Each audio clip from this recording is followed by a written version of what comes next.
அண்ணுதல் அப்படின்னா நெருங்குதல். அண்ணா அப்படின்னா நெருங்க முடியாத மலை. யார் நெருங்க முடியாத மலை?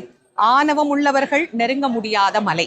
கோபம், ஆசை, பகை, பொறாமை, வஞ்சனை இப்படின்னு தீய எண்ணங்கள் இருப்பவர்கள் யாராலும் நெருங்க முடியாத மலையாக இறைவன் பக்தருக்கு எளியவராக காட்சி தருகின்ற அற்புத ரூபமான ஸ்வரூபம் தான் அண்ணாமலை. இந்த அண்ணாமலையில இறைவன் இயற்கையின் வடிவமாகவே நமக்கு காட்சி தருகின்றார். மலையினுடைய வடிவமாகவே இங்கு சிவபெருமான் காட்சி தருவது போல திருக்கையிலையிலும் இறைவன் மலையினுடைய வடிவமாகவே நமக்கு காட்சி தருகின்றார். கைலை யாத்திரை என்பது எல்லோருக்கும் எளிமையான யாத்திரை அல்ல.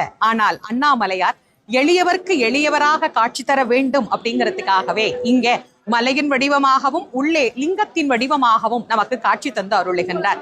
இந்த அழகான அண்ணாமலையார் ஜோதி பிழம்பாக நின்று நமக்கு அருள் புரிந்த நாள் தான் தீபத் திருநாள்.